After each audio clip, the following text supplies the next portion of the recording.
Você pediu, a TV Conexões atendeu. Chegou o momento de descomplicar os estudos com a ajuda especial da professora Vina. Prepare-se para uma nova era no aprendizado com o Descomplique com Vina Queiroz. Com um novo formato e muita energia, Vina Queiroz está aqui para te dar aquela mãozinha nos estudos. Da TV Conexões, você vai se conectar com um pouquinho de cada área do conhecimento.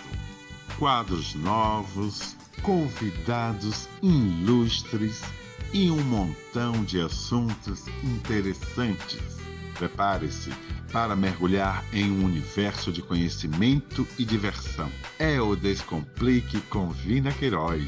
Na TV Conexões, não perca! A próxima aula está prestes a começar.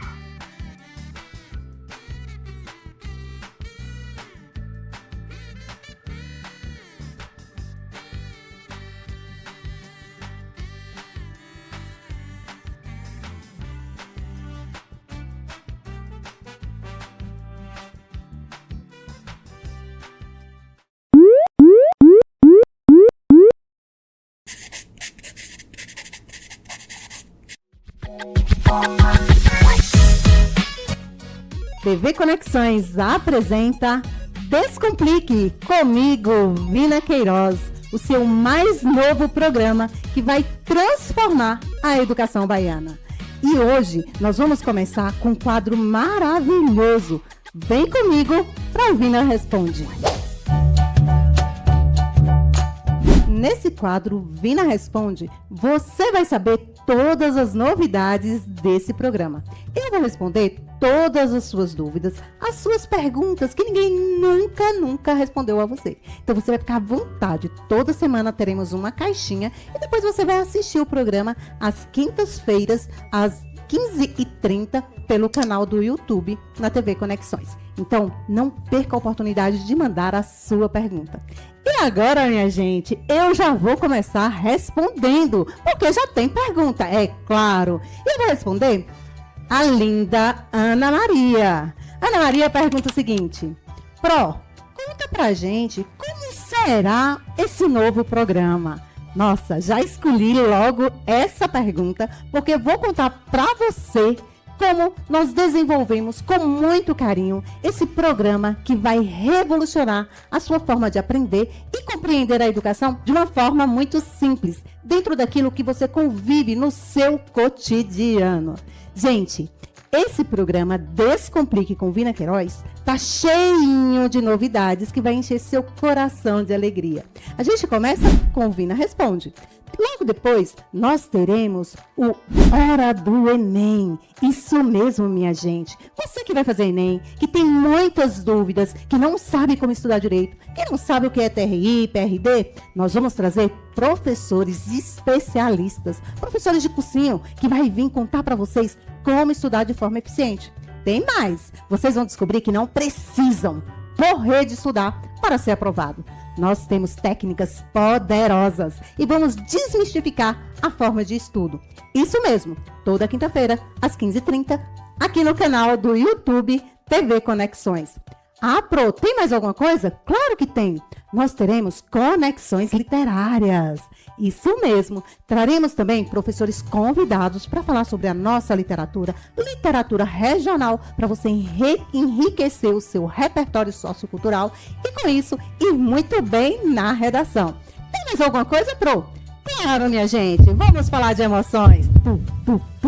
Quem é o adolescente que não sofre de amor? E por isso, gente, não consegue estudar de forma correta, dorme pensando e acorda pensando, vai estudar, não consegue se concentrar. Além disso, nós estamos vivenciando muita ansiedade entre os adolescentes. E nós vamos trazer psicólogos, psiquiatras para falar como lidar com esses sentimentos, sem fingir que eles não existem.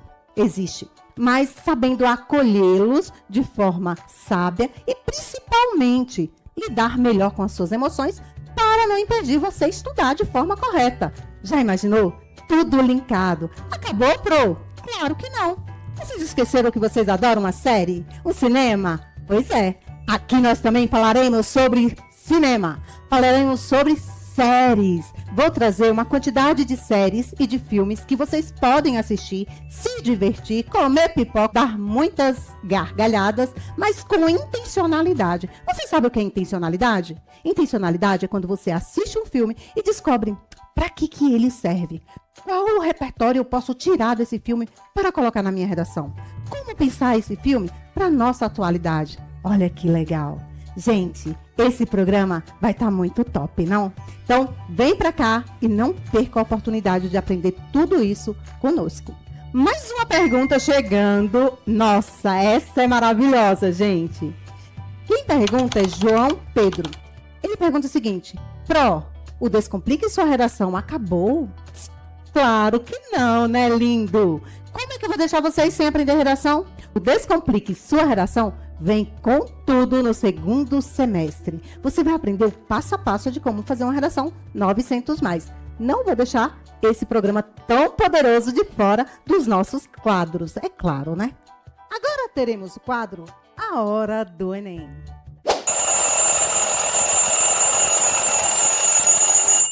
Nesse quadro, o convidado especial é o professor especialista em matemática, Lindomar Costa. Vem para cá, professor!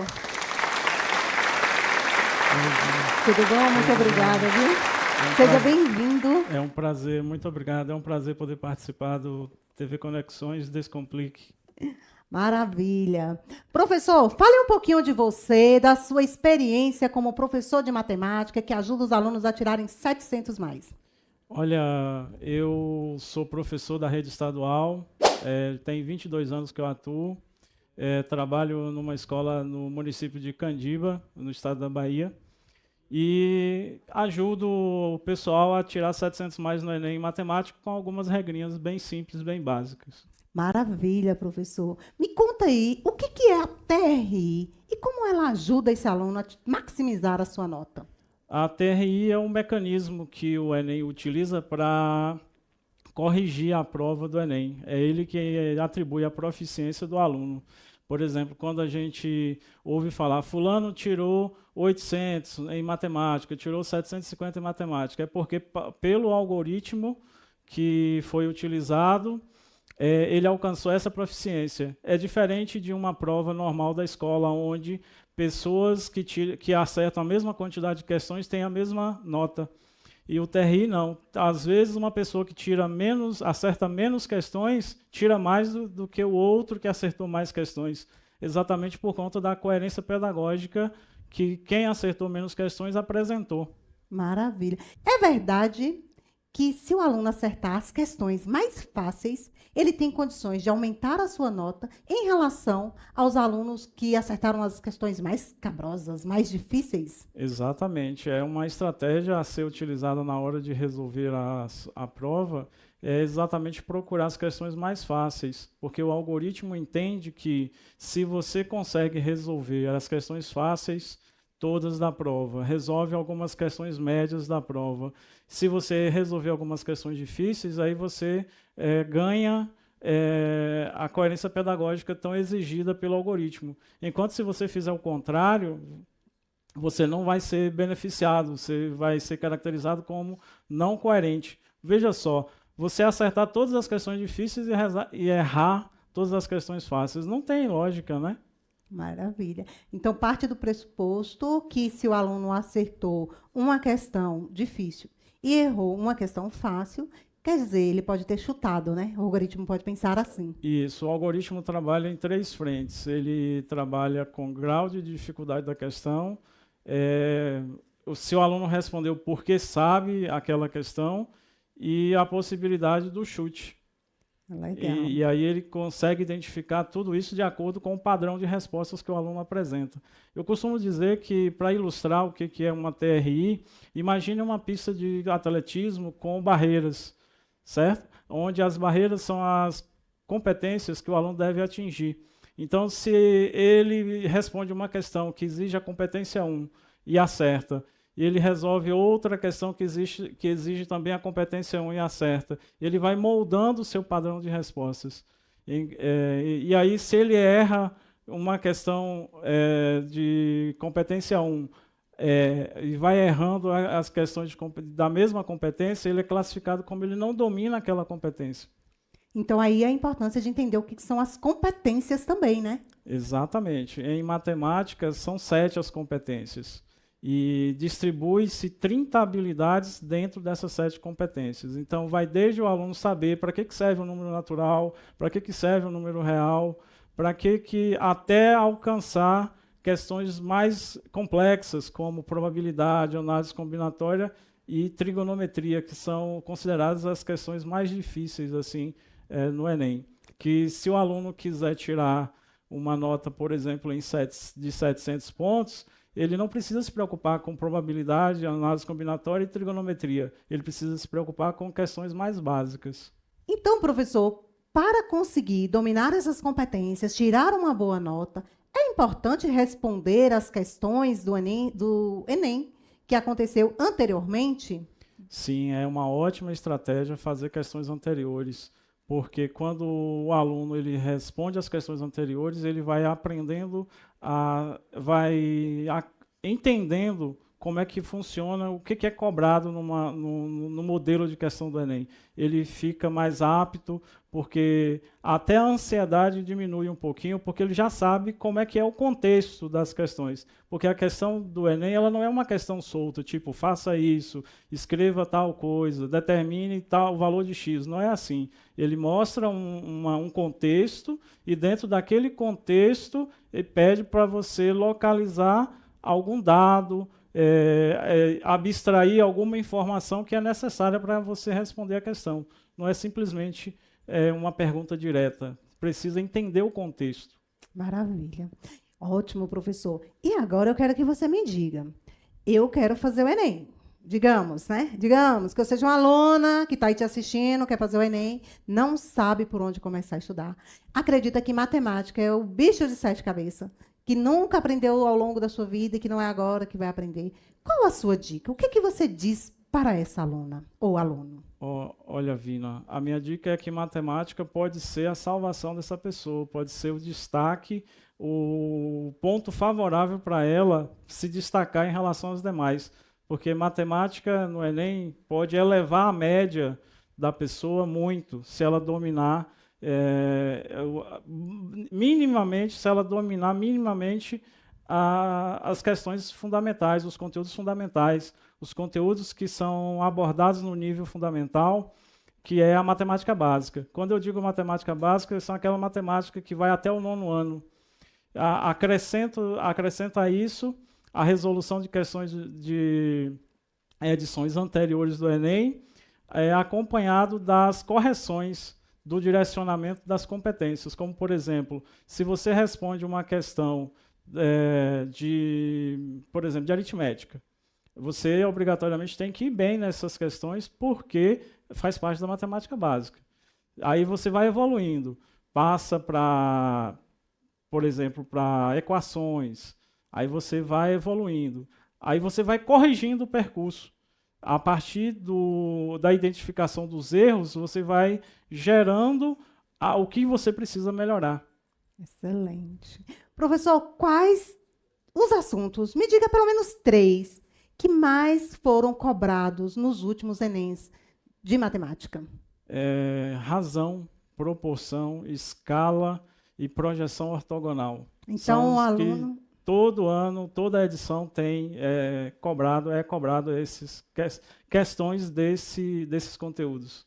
Pode esperar que tem. Então, se o aluno quer se dar bem no Enem, em matemática, ele precisa dominar esses 4 assuntos, no mínimo. No mínimo. Regra de 3, é muito importante dominar a regra de 3, porcentagem, e com isso acreditar no potencial que ele tem também é um ponto que é muito importante desenvolver a autoconfiança, porque se ele tem uma base preparada, se ele consegue entender que ele se preparou para aquilo, para fazer a prova do Enem, então ele já vai autoconfiante, e isso facilita muito na hora da prova, elimina um pouco da ansiedade. Excelente.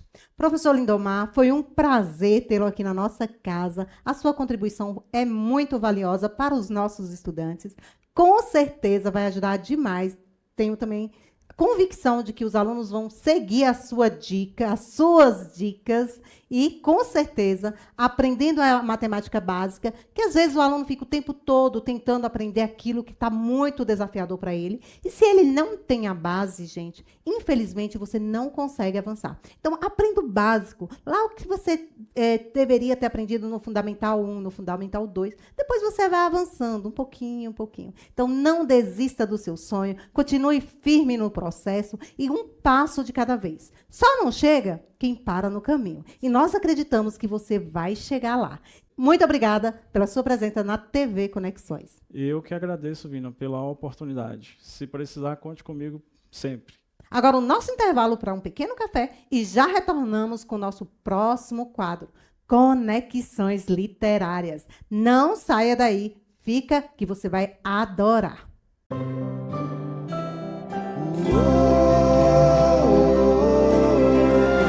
Quem abre portas e caminhos chega junto com você. Quem cuida com todo carinho pra fazer todo mundo crescer. Quem respeita as diferenças, suas raízes, suas crenças, dá futuro pra semente, sua terra, sua gente. Quem é parceiro e se importa com você. Quem joga duro pra fazer a Bahia avançar. Quem chega junto ao seu lado segue em frente. É governo presente, é futuro pra gente. Quem chega junto pra Bahia ir em frente. É governo presente, é futuro pra gente. Bahia, governo presente, futuro pra gente.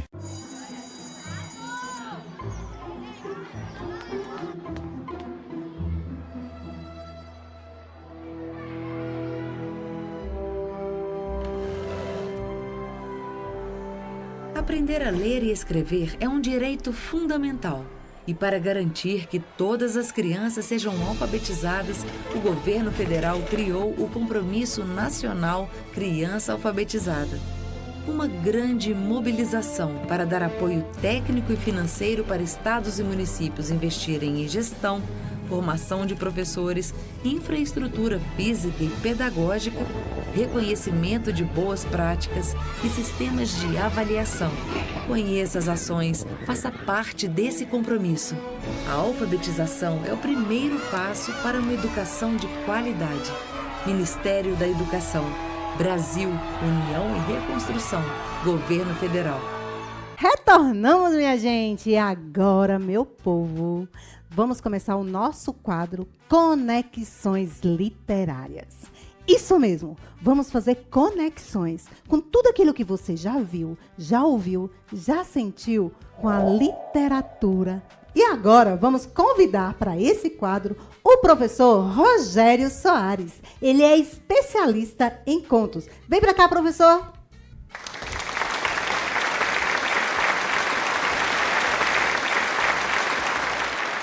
Olá, Vina. Tudo bom? Prazer, bem. professor. Prazer Seja todo meu. bem-vindo. Agradeço pelo convite.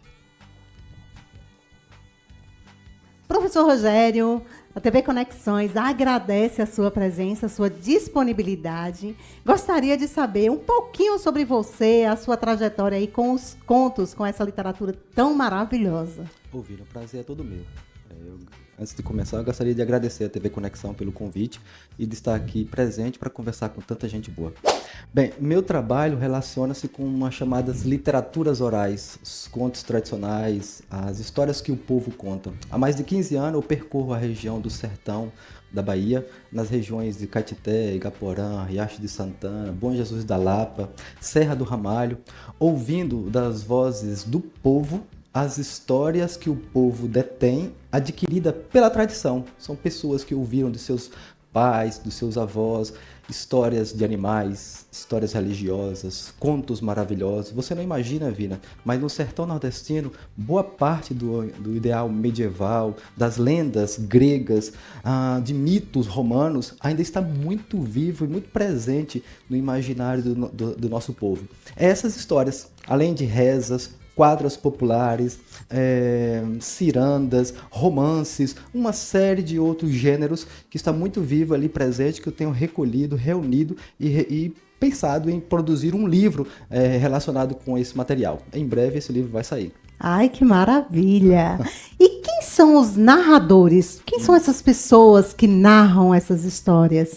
Vina, essa é uma boa pergunta. Narrar, todo mundo narra. Eu narro, você narra, qualquer um de nós contamos. O narrador é uma pessoa que conta uma história, seja da sua própria história, a história das pessoas que estão à sua volta, mas o narrador tradicional, que é esse indivíduo que eu ouço e recolho as histórias, ele tem uma especificidade, ou ele tem uma característica. O narrador tradicional é um indivíduo que detém um saber antigo. Geralmente esse narrador é uma pessoa que vive no seio do povo, nas comunidades quilombolas, nas comunidades ribeirinhas. Ele não sabe ler, não sabe escrever, mas saberes nunca lhe faltaram. Essa pessoa, ou esse indivíduo, esse narrador, ele adquiriu uma série de saberes ouvindo seus antepassados, geralmente os mais velhos, seus avós, seus tios, seus pais. O Carl van Sydow foi um grande pesquisador dos contos populares e das tradições orais, sueco. Ele identificou que existem em todas as comunidades 2 tipos de narradores. O primeiro ele chamou de narrador ativo e o segundo de narrador passivo. Quem é o narrador ativo? É aquele que ouve uma história, se apaixona por essa história, embebe-se dela e deixa transbordar essa história, narrando para uma outra pessoa. É alguém que não apenas ouve a história, mas também tem o desejo depois de recontá-la em outros contextos, em outras ocasiões. E tem os narradores passivos, que são aqueles indivíduos que simplesmente ouvem as histórias, se deleitam com elas, mas não aprendem essas histórias. E dessa maneira eles não dão continuidade a elas. No entanto, eles, segundo Carl van Sydow, ainda assim ele é um narrador. Só que, como ele diz, o narrador passivo, aquele indivíduo que simplesmente ouve as histórias, se deleita com ela e depois esquece essas histórias. Então, o narrador, esse indivíduo que eu busco, é esse indivíduo sábio que aprendeu uma história dos seus antepassados. O Walter Benjamin, que foi o outro grande pesquisador da cultura, das tradições, em um livro, em um ensaio excepcional chamado Nicolau Leskovsky, o narrador tradicional. O Walter Benjamin, ele caracteriza o narrador, ele diz: o narrador é um indivíduo que detém um saber ancestral. Então, é alguém que sabe uma história milenar, sem idade. Esse é o narrador tradicional. É esse indivíduo que eu pesquiso, que eu ouço e estou constantemente dando ouvidos a ele. Que maravilha. Terminei de descobrir, minha gente, que eu sou a narradora passiva. Porque eu adoro essas histórias. No entanto, eu não dou prosseguimento, né? Eu ouço, eu fico ali deslumbrando, imaginando aquela história, mas não consigo repassar. Então, eu sou uma narradora passiva. Terminei de descobrir, né? No contexto do Carl van Sydow, você seria essa indivídua. Mas pense, Virna, eventualmente as pessoas talvez não se recordem agora, nesse exato momento de uma história. Mas se você der tempo ao tempo, você vai perceber que você ouviu uma história tão encantadora do seu pai, da sua mãe, da sua avó, lá do passado, e de repente você vai se perceber: poxa, eu sei sim uma história. Dificilmente a gente não sabe uma história. Talvez no contexto agora que a gente esteja aqui, você não se lembre, mas você vai se lembrar em uma ocasião de uma história e vai contar essa história para alguém. Então você é uma narradora ativa, como muita gente que está aí. Muito bem, mas falando em história, qual a diferença de conto e histórias que as pessoas contam? Vina, você só faz perguntas instigantes. E essa é uma pergunta instigante, para a qual a resposta não é muito simples. Mas eu poderia me valer também de um outro nome. Agora, Luiz da Câmara Cascudo. Luiz da Câmara Cascudo foi o maior dos intelectuais que o Brasil já teve. Não à toa ele pesquisou os contos tradicionais, as histórias tradicionais, reuniu isso em livro. Cascudo escreveu nada mais, nada menos do que 150 livros. Pouco, né? Pelo menos 2 ou 3 desses livros relacionados aos contos. Ele ouviu do seu pai, de sua mãe e de sua ama de leite inúmeras histórias, reuniu isso em um livro de contos tradicionais. E lá nesse livrinho, Contos Tradicionais do Brasil, que é o clássico dos clássicos da reunião de contos que nós temos no Brasil, ele ambicionou descrever ou caracterizar o que seria um conto popular, ou um conto tradicional, ou um conto folclórico. São 3 nomes para a mesma coisa. E ele vai dizer uma coisa interessante a respeito disso. A primeira grande característica do conto tradicional é a sua ancianidade. Que palavra difícil, né? Ancianidade. O que significa dizer isso? Que é uma história antiga. Mas quanto antiga? Tão antiga que a gente não consegue datá-la. Alguns contos que circulam no imaginário das pessoas do sertão nordestino, pelo Brasil como um todo, o Brasil é um viveiro de grandes narradores tradicionais. Muitas dessas histórias, Vina, remonta a civilizações que já desapareceram. Remonta a épocas que não existem mais. No entanto, essas histórias, olha o poder dessas histórias, se mantiveram vivas, presentes na memória do povo e transmitidas de geração em geração, de época em era, de povo em povo, até chegar a esse momento que estamos aqui, e muito provavelmente elas terão um futuro ainda muito longo pela frente. Então, um conto, a primeira grande característica do conto é o antigo no contemporâneo. É uma história velha, muito velha. Mas outra característica do conto tradicional, o meio de transmissão dele. Essas histórias, por serem tão antigas e tão velhas e pertencerem a um grupo particular de pessoas que dentro da sociedade a transmitem, elas são transmitidas geralmente pela oralidade. Transmitida de geração em geração. Isso é uma outra característica do conto tradicional. A antiguidade, a oralidade e outra questão, transmitida de geração em geração, passando de geração em geração. Mais recentemente, para ser mais preciso, no ano de 1812, 2 irmãos muito ambiciosos resolveram reunir essas histórias que o povo contava e colocar num livro, que se tornou nada mais nada menos que o livro mais vendido da Alemanha de todos os tempos. 1812, 2 irmãos, o Wilhelm Grimm e Jacob Grimm, lançaram um livro chamado Contos da Infância e do Lar. Mais tarde, esse livro, pela grande importância que esses homens tiveram, ganhou o título de Os Contos dos Irmãos Grimm. Mas nada mais, nada menos, o que temos ali são as histórias que eles ouviram do povo alemão e colocaram ali tudo em livros. Então, basicamente, um conto tradicional ou um conto popular é uma história antiga, narrada pelo povo, transmitida pela voz de geração em geração. Essa é a grande característica de um conto. Um conto de autor, por exemplo, você tem muitos escritores no Brasil que são contistas, mas não são contistas tradicionais no que diz respeito aos aspectos daquele indivíduo que eu estudo. São contistas autorais, gente que pensa uma história e escreve. Um conto, outra característica dele é o anonimato. Ele não... Quem escreveu o Chapeuzinho Vermelho? Cinderela? Branca de Neve? Nós não sabemos. Esse é um conto tradicional. Um conto de autor é um conto que alguém escreveu pensando por conta própria as suas histórias. Essa é a grande característica. Antiguidade, oralidade, persistência e transmissão de geração em geração. Maravilha, Rogério. Que delícia ouvir tudo isso. E me conta, qual a conexão entre os contos que você reuniu e a nossa literatura brasileira? Nossa, são infinitas as conexões. Os contos tradicionais, por seu caráter exemplar, lúdico, mágico, sempre serviu de manancial de inspiração para os escritores. As grandes obras, se você imaginar a primeira grande obra da literatura ocidental, qual é? A Odisseia de Homero. A Odisseia de Homero. Qual a relação que poderia existir nessa obra, que é o clássico dos clássicos de todos os tempos, com os contos tradicionais? Você não imagina, Vira, mas eu encontrei aqui na região das barrancas do Rio São Francisco um narrador contando uma história cujo motivo principal está lá presente na Odisseia de Homero.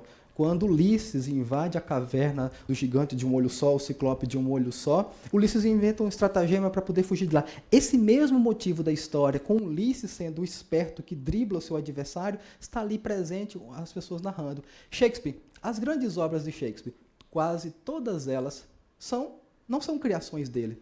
A grande inventividade de Shakespeare foi ter o tino de ter ouvido essas histórias que o povo contava e dado a ela um caráter literário. Se partimos para o Brasil, aí, minha filha, não vão faltar escritores que se inspiraram nas tradições populares, nas oralidades, para escrever suas obras. Eu posso citar aqui alguns regionalistas, por exemplo, como José Lins do Rego. A primeira grande obra de José Lins do Rego, que é O Menino de Engenho, é totalmente inspirada nos contos e tradições populares. Inclusive, tem uma personagem no José Lins do Rego, lá nessa história, uma vozinha, que sai contando histórias de fazenda em fazenda. E muitos dos contos, e ele não inventou nenhum dos contos, ele pegou os contos de Silvio Romero, um folclorista do século XIX, pegou os contos de Silvio Romero e colocou em sua obra, na voz dessa personagem, contando as histórias pelo interior. O Macunaíma, do Mário de Andrade, absolutamente toda a história do Mário de Andrade, do Macunaíma, do Mário de Andrade, é colagem de mitos, lendas, contos e fábulas brasileiros. Ele simplesmente fez absolutamente isso. Ariano Suassuna, não precisaria nem dizermos isso, né? Mas Ariano Suassuna bebeu nas fontes das águas límpidas da tradição e, inspirado por isso, criou seus grandes personagens da literatura contemporânea, Chicó e João Grilo, que são nada mais, nada menos que personagens típicos dos contos populares, em especial de um conto em particular. São chamados contos de animais. Os contos de animais narrados pelo povo têm uma característica, a esperteza. Como assim a esperteza? É aqueles indivíduos que, frágeis em físico, frágeis financeiramente, driblam seus adversários, utilizando a única ferramenta que eles detêm. Qual é? A astúcia. Todos os personagens dos contos populares, da literatura oral, dos contos de animais, eles vencem os seus adversários. É o coelho que vence a onça, é o sapo que vence a raposa, A tartaruga que vence a lebre. Que vence a lebre. É o Chicó e João Grilo, são arquetipos desses contos populares. Existe um nome para isso, chama-se trickster. Os folcloristas identificam esses indivíduos que usam a esperteza para driblar os seus adversários e passar a perna neles usando a astúcia do trickster, que é o malandro, é o bicho esperto. Isso está em todos os desenhos animados. O que são os desenhos animados? Pernalonga. Quem é o Pernalonga? É o coelho que foge do caçador. Quem é o pica-pau? É um animalzinho mais frágil que corre de um animal mais forte. Ariano Suassuna pegou essa ideia do trickster, ou seja, do personagem mais fraco e fragilizado, que usa da única ferramenta que ele detém, a astúcia, para se livrar dos seus adversários. Chicó e João Grilo não tem dinheiro, não tem força, não tem absolutamente nada, mas esperteza não lhe falta. Portanto, eles se livram do fazendeiro, eles se livram da burguesia formada pelo padeiro e sua esposa, do clero, da igreja, ou seja, das esferas sociais mais elevadas que o oprimem. Mas aqui embaixo, usando as ferramentas que lhes são características, que são próprias da literatura popular, eles vencem esses adversários, usando um outro elemento, o riso sarcástico, aquele riso que corrói essas estruturas. Então, são muitas outras conexões que podemos realizar entre a literatura oral tradicional e as literaturas mais contemporâneas. Se você for para o cordel também, a gente pode fazer essa conexão. Na música, há muita conexão. E mais bem recentemente, o cinema. O cinema, em boa parte do cinema, usa dos motivos, dos contos, das lendas populares, estão presentes nelas. Maravilha. Gente, ficaria aqui o dia ouvindo isso, né? Mas, infelizmente, o nosso quadro está acabando e, por isso, eu vou fazer um pedido a você. Quero que você volte em outro momento, em outro quadro, para contar-nos um conto. Que maravilha. E aí eu quero que você escolha aquele conto que vai deixar os nossos alunos assim com o coração cheio de alegria e com muito desejo de conhecer novas histórias e novos contos. É isso, Rogério. A TV Conexões agradece a sua presença em nosso programa e que você possa continuar recolhendo esses contos, trazendo à memória, né, para que os nossos jovens, as nossas crianças tenham a oportunidade de conhecer, entender e se deliciar desses contos tão importantes para a literatura brasileira. Agora, minha gente, vamos para o intervalo comercial e logo após voltaremos com Descomplique os seus estudos. Educação combina com pão, salada, feijão e uma pitada de sorriso. Aprender com prato quentinho, sabor de carinho. A gente quer ver um novo Brasil.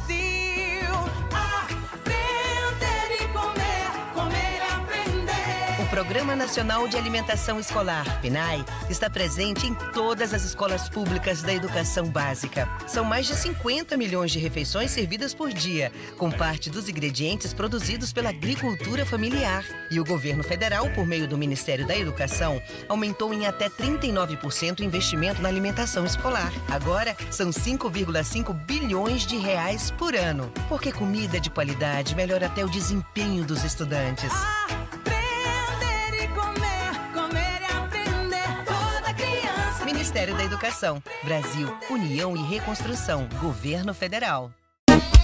Simbora, minha Bahia! Quem abre portas e caminhos chega junto com você. Quem cuida com todo carinho pra fazer todo mundo crescer. Quem respeita as diferenças, suas raízes e suas crenças, dá futuro pra semente, sua terra, sua gente. Quem é parceiro e se importa com você. Quem joga duro pra fazer a Bahia avançar. Quem chega junto ao seu lado segue em frente. É governo presente, é futuro pra gente. Quem é parceiro e se importa com você.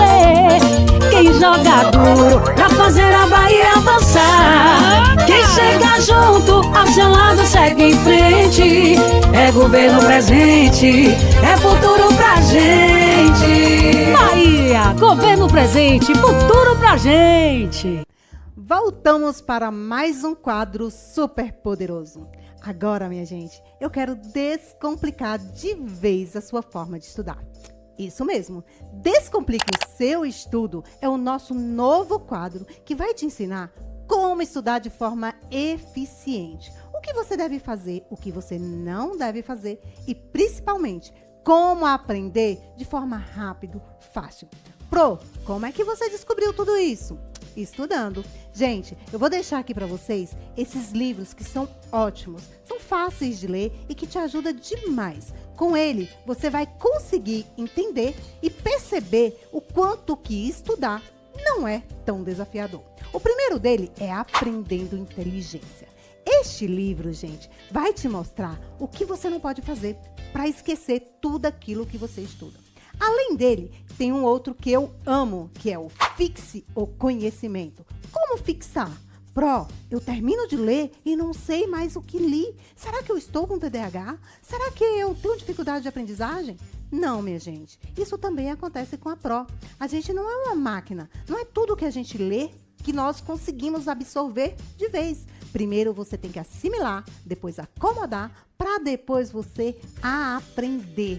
É isso que acontece. E isso também será falado no livro Foco. Este livro, ele é maravilhoso. Daniel Goleman vai mostrar o que é de verdade foco. Às vezes você pensa, tem um conceito, eu tô focado e não consigo. Mas será que você realmente está focando? E nós vamos falar sobre isso. E qual é o desafio? O desafio é começar. Minha gente, dê o primeiro passo. Depois que você dá o primeiro passo, eu sei que você vai ficar muito, muito feliz em ter conseguido escalar. Logo após, você vai continuar andando. E se você não parar, consequentemente, você vai chegar onde você deseja. Somente não chega quem desiste no meio do caminho. Mas, e quais são essas dicas? E o que eu devo fazer? A primeira dica poderosa é procrastinação. Quem aí gosta de procrastinar? Quem é que nunca deixou de fazer aquele trabalho escolar na última hora? Pior, quem é que não entregou aquele trabalho, perdeu a nota simplesmente porque procrastinou? E o que é procrastinação, professora? Como isso acontece? Na vida real, eu sei muito bem. Também já passei por isso.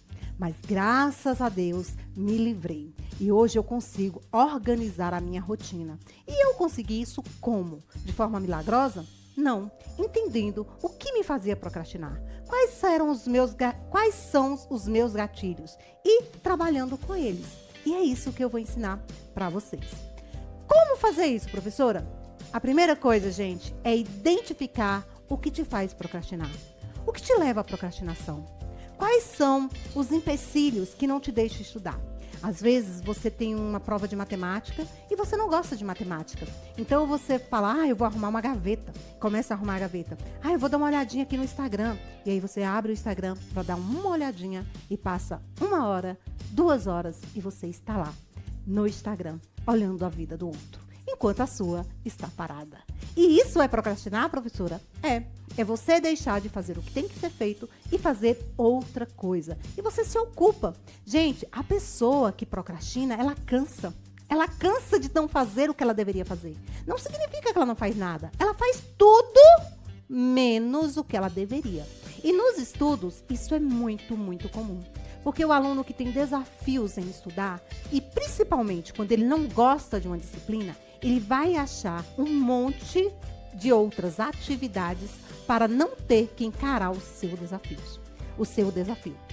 E aí eu vou dizer para você o que você precisa fazer para eliminar de vez essa procrastinação.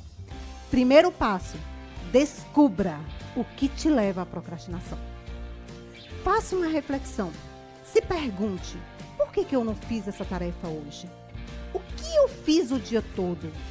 Por que eu fiquei fazendo outras atividades e não fiz a que eu deveria ter feito?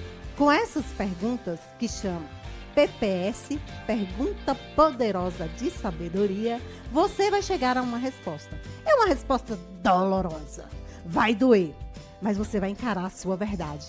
Eu realmente tenho muitos desafios com essa disciplina. Não gosto daquela professora, não gosto daquele professor, é por isso que eu não estudo. Mas essa desculpa vai resolver seu problema? Não, não vai. Você tem que resolver o seu problema. E aí, minha gente, é hora da segunda dica. Eliminar a sua procrastinação. E como é que você vai eliminar a sua procrastinação? Depois que você descobre o que você te faz procrastinar, agora é hora de você eliminar. Você tem que fazer o quê? Depois que você já sabe o que é procrastinação, já identificou o que te faz procrastinar, é hora de você se organizar. Identifique qual o melhor horário e tempo disponível você tem para estudar. Isso mesmo. Eu, por exemplo, adoro estudar de madrugada. Por isso eu acordo 4 horas da manhã e não tenho problema com isso. Estudo até às 8 e é muito bom. Tem pessoas que gostam de estudar à noite e acham que estudando à noite ela aprende muito mais. Tem pessoas que gostam de estudar depois de meio-dia. Eu odeio, porque depois de meio-dia, que é o almoço, eu quero dar uma dormidinha, né, gente? Essa dormida após o almoço é muito boa, porque descansa o meu cérebro. Para mim, para você, eu não sei. Com isso, eu já identifiquei qual o meu melhor horário de estudar. E eu estudo sem sacrifício naquele meu horário que eu me conheço. Muitas pessoas não sabem. E aí o que acontece? Termina de almoçar, vou começar a estudar agora porque é o tempo que eu tenho livre. E aí começa a estudar após o almoço, não rende, não aprende e acha que, eu sou burro, eu não consigo, eu tenho dificuldade. Gente, não é isso, é o horário. Você tem que estudar em vários horários até você descobrir. Assim como eu fui estudando em horários distintos até eu descobrir aquele horário que me dava prazer em sentar para estudar. Pode ser que o seu horário não seja de madrugada como o meu, mas descubra qual é o seu horário. Com isso, vai facilitar a sua vida. A quarta dica, que é um desafio, é descobrir como se organizar e fazer de forma eficaz. Como fazer isso? É necessário que você faça um mapeamento das suas atividades diárias. Muitas pessoas falam assim, professor, eu não tenho tempo. E eu digo, poxa, eu tenho 24 horas por dia, quanto tempo você tem? E ela diz, 24 também, professora. Eu falei, como assim? Deus foi tão maravilhoso que ele não me deu mais tempo que a você. Deu tempo igual para todos nós. O que você está fazendo com o seu tempo? Vamos descobrir? E para fazer essa descoberta, é mapear. Coloca lá as 24 horas. E aí você vai colocar desde o momento que você acordou até quando você dormiu, o que você fez. Isso, gente, é transformador. Quando eu fiz isso pela primeira vez, eu descobri o tanto de tempo passava por mim sem eu fazer nada. Eu procrastinando. Quando eu descobri, eu falei, não posso. E comecei a me organizar. Então, meus horários durante o dia são todos cronometrados. Eu sei o horário de ir para academia, horário para o meu curso de bateria, horário de estudar, horário de pilates, massagem. Tem tudo para eu tenho tempo para fazer tudo. Então, você também pode se organizar, mas é necessário otimizar o seu tempo, não procrastinar, não perder tempo com algo que não vai transformar a sua vida. Se você está estudando para vestibular, a única coisa que transforma é o conhecimento. Então, você não pode perder tempo com algo que não vai trazer essa transformação. Gostaram? Então, vamos agora para a nossa quinta e última dica desse quadro, que está muito bom. A quinta dica, gente, que é poderosa demais, é compreender que planejar não é perda de tempo. Muitas pessoas falam para mim, professora, para eu fazer um mapeamento do meu dia, eu vou perder muito tempo. Isso é muita perda de tempo, professora. Quando você acredita nisso, infelizmente, eu não posso te ajudar a transformar a sua rotina. Porque é sua ação que traz a transformação. Somente você será capaz de colocar o que você tem para fazer. E muitos alunos me dizem assim, eu peguei o planejamento de um colega e agora eu vou estudar como ele está estudando. Será que vai? A minha vida é igual à sua vida? A minha rotina é igual à sua rotina? Então, meu lindo, minha linda, não pegue planejamento de ninguém. Construa o seu planejamento, porque a sua realidade, ela é sua. O seu momento de estudar é seu. Os seus desafios, as suas dificuldades são suas. Então, você vai pegar de alguém que não é você, que você nem sabe como é a vida dessa pessoa. Peguei na internet, comprei na internet. Construa o seu mapeamento. Construa o seu planejamento. E no próximo quadro, eu vou falar para vocês como executar esse planejamento e, principalmente, como aprender aquilo que você executou. Então, não perca a oportunidade de aprender aqui conosco. Não percam a oportunidade de aprender aqui conosco, porque estaremos todas as quintas, às 15h30, aqui na TV Conexões, no canal no YouTube. E finalizamos mais um programa Descomplique comigo, Vina Queiroz. Espero que vocês tenham gostado e todas as quintas estaremos aqui com novas conversas, novos bate-papos, muito conhecimento e muito aprendizado. Às 15h30 na TV Conexões no YouTube.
Sobre qual profissão seguir após a conclusão do ensino médio este ano, o estudante Marcos André Santana Souza, da Escola Estadual José de Freitas Mascarenhas, participou neste sábado, junto a outros 870 alunos de 23 escolas da rede estadual de ensino, da Feira das Profissões.